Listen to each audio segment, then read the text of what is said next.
Well, hello there, Tom Green, back at you with some CS4 goodness. And today the goodness is something that's brand spanking new to After Effects, and you Flash guys are just going to adore this.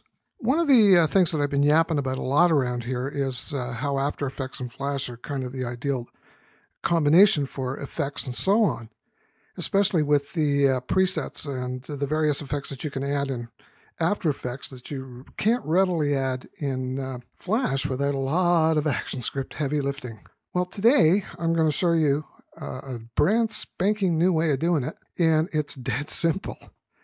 Now, it uses what's called the XML format. Now, I first heard about this a few months back when I was having lunch with Richard Galvin, who's the product manager for Flash, and he was talking about this new format that was coming out, and I'm thinking, what the hell is he talking about? Well, it turns out that XML is an archive format that tells Flash how to set up basically the After Effects file for Flash.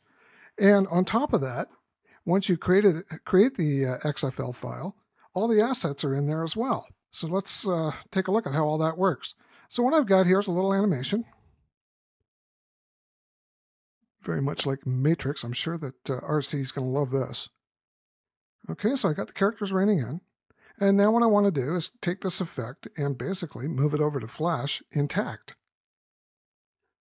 You go to File, Export, and there it is there, Adobe Flash Professional XFL.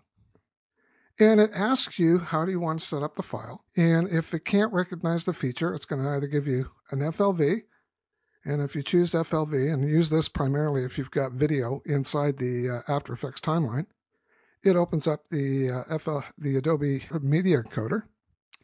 Or you can use a ping sequence. And what I've got is a bunch of letters, so why not? Or you can even just tell it, look, ignore them. So we'll just go with the ping sequence. Click OK. And it's going to ask me what to save the file as. I'm going to save it as matrix PNG.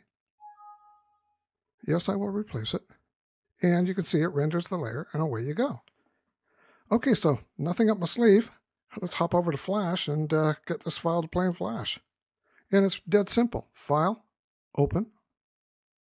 There's the PNG file. And you'll see a progress bar that tells you it's opening the XFL document. Then it thinks away, does what it needs to do, and boom. You get your motion layers. And away you go. Now, what's in these folders? Well, remember there were 2 layers in the After Effects document.